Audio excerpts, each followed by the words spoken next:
Hello everyone, welcome back. This is Andre Tonelli and today's chord is one of my all-time favorites.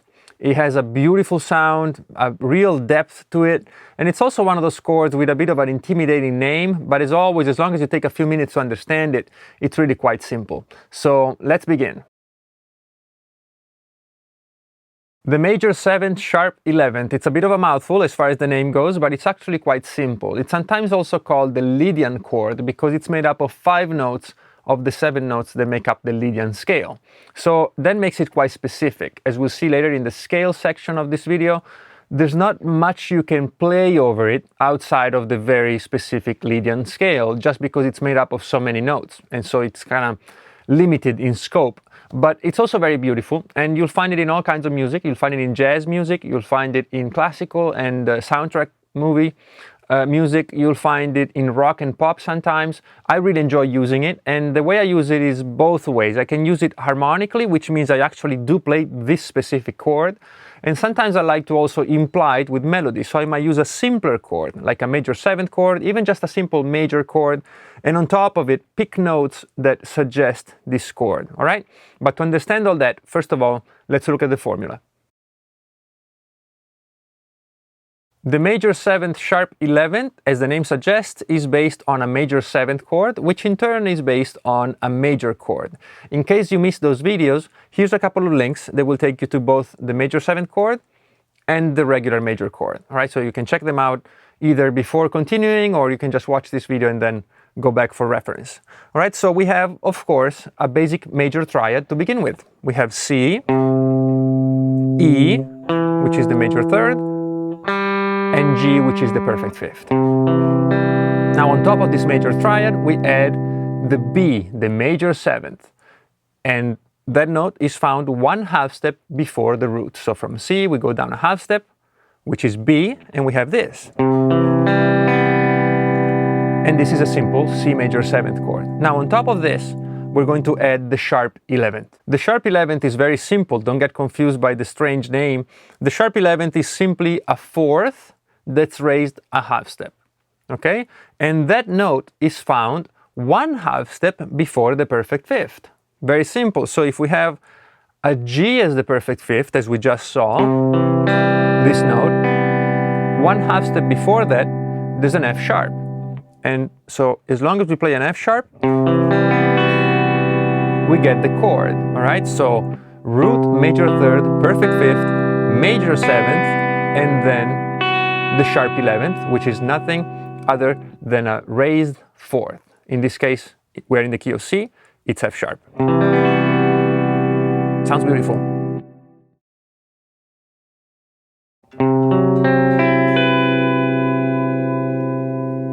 It really is a magical sound, and the first use for this chord is as the regular, normal, standard 4th chord for a major scale. So if you harmonize a major scale, the 4th chord, if we're in C major, then the 4th chord is F, and that F will be a major triad, if you do triads. It will be a major 7th chord, if you do 7ths, and if you want to add an 11th to it, this is the actual chord you'll find, a major 7th, sharp 11th. So even though it has a strange name, it is a diatonic chord. It comes with the scale, it fits the scale, is nothing out of this world. All right, so that's the first use. So you can certainly use it as the 4th degree of a major scale. No matter what major scale you're in, on the 4th chord, you can put this chord. All right, so that's the first use.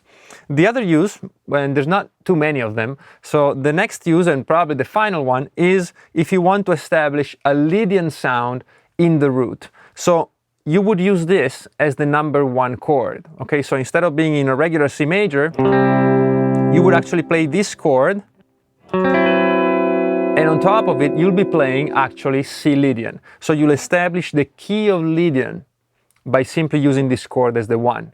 And that's it. There's really no other uses for it, except for the fact that it sounds so beautiful, and so, to me, sounds very mysterious but positive at the same time.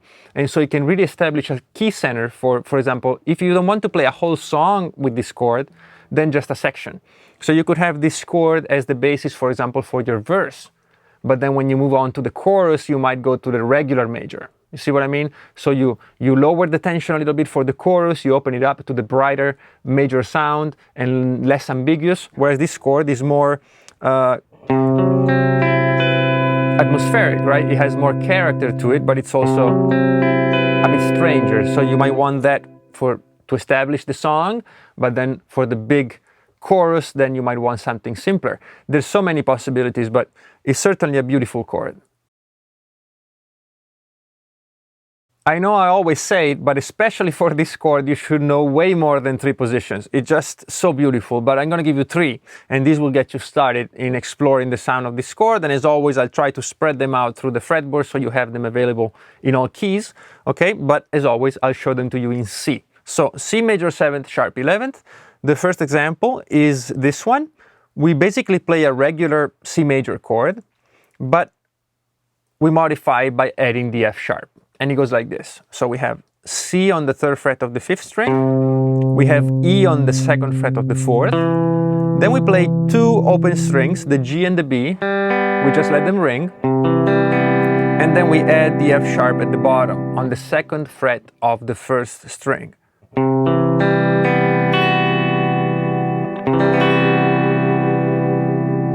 Okay? Beautiful sounding, and it's pretty simple, but in this case we actually play every note of the chord. We are not taking any one out. We have the C, the E, the G, the B, and the F sharp, so they're all there represented. For the next fingering, we move up the fretboard just a little bit to the 4th fret, where we play the F sharp in the bass, and so it's an inversion, and we have kind of the key note at the bottom, so that will make it a bit stronger. And then we play on the 5th fret, with a little bar here with this finger, we play 5 and 5 on the 3rd and 2nd string, which give us a C and an E. So the root and the major 3rd, and then we play the B, which is our major 7th, on the 7th fret of the 1st string. Okay, so great sounding example. This one doesn't have a G, so there's no 5th here, but we don't care. We talked about this many times before in other videos. The 5th of a chord is expendable usually, unless it's a raised or flat 5th, which then makes the sound of the chord, but otherwise you can drop it. I also like to play this chord in a bit more of a difficult way. I like to add a C at the bottom, and this might be hard for some of you, but it's possible. It just sounds fuller to me when I have this bass here. It's not better or anything, but I enjoy it. So you might want to try this out. Otherwise, this will work. And for the final position, we're moving up to the 8th fret of the 6th string. As you know, I often try to give you a chord position up here because the 6th string is so easy to manage. And when you have the root on it, then it's easy to find for pretty much people of all levels. So we're going to start with the 8th fret of the 6th string. That's our C, the root. We're going to skip the 5th string. So either don't play it or mute it with this finger. And then we play the B and the E on the 9th fret of the 4th and 3rd string. Like that. And then we play 7 on the 2nd string, which is our F sharp.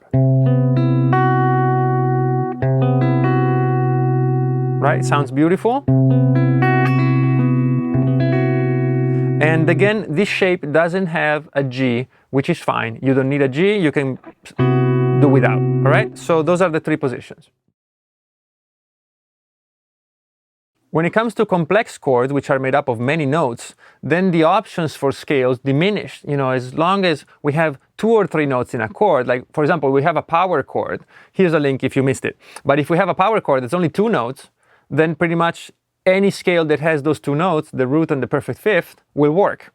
But when you start adding up notes, then of course the amount of scales goes down. So if you have a chord like this one, which has a specific root, a specific 3rd, a specific 5th, a 7th, and an 11th, it's already using up 5 of the 7 notes of a scale.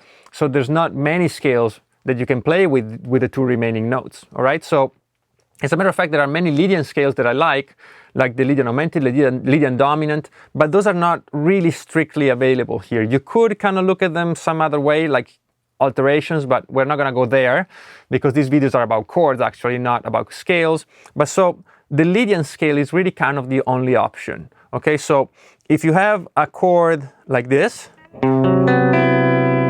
The Lydian scale fits it perfectly because the Lydian scale is a major scale with a sharp 4th or sharp 11th.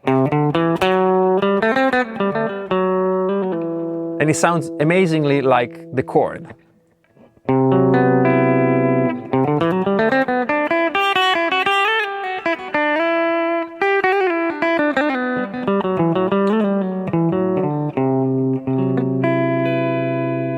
It really sounds like a continuation of the chord. So certainly the Lydian scale is your go-to. But before we finish, I'm going to give you another stranger one, which is surprisingly a minor pentatonic scale. But the trick here is that you play the minor pentatonic scale that begins 1/2 step before the root of the chord. Sounds confusing, but it isn't. So we have a C major 7 sharp 11th chord, this one. And now we can play a B minor pentatonic over it. The minor pentatonic 1/2 step before the root of the chord. So the chord is C and the pentatonic is B. And the reason it works is that if we compile the notes of the pentatonic, we'll see that they fit the chord. Let's check it out. The minor pentatonic of B is the following notes. We have a B, a D, an E, an F sharp, and an A. So when you look at the notes of the pentatonic, you'll see that it only uses notes that come with the chord plus 2 other notes, and those notes are the D and the A. And the D and the A are exactly the notes that are missing from the chord itself to complete the Lydian scale. So you kind of have to look at it this way. When you play a minor pentatonic 1/2 step before the chord, and you put it together with the actual chord, what you're doing is, between both things, you're combining them to find the whole full Lydian scale. So when I add the notes of the chord, which are C, F sharp, B, E, and G, to the notes of the minor pentatonic, B, D, E, F sharp, and A, some of them repeat, which is fine, they overlap. But those that don't are exactly the D and the A, which are the 2 notes that make up the full Lydian scale. So it's kind of interesting, and you'll find some great voicings with it. There's quite a bit of a contrast when you play the scale mixed with a chord. So I suggest you build a little loop of a major 7 sharp 11 on any of the shapes that I showed you that you feel comfortable with, and then try improvising on top of it with both the Lydian in the same root as the chord, or the pentatonic minor 1/2 step before the root of the chord. And there it is, the major 7 sharp 11th chord with a few tricks as far as scales go. And I hope that you enjoyed it and found it useful. If you did, please maybe consider subscribing to the channel. It really helps me out. Maybe spread the word with your friends who are guitar players, or simply comment, like. I would really love to hear what you think of several of these chords. Maybe you like this one, you don't like that one, you never knew how to use this one, and so on. And that really is interesting to me. And in the meantime, play a lot of guitar and practice and make some great music. And I will see you next week. I'll think of a cool chord for you. All right, see you very soon. Bye bye.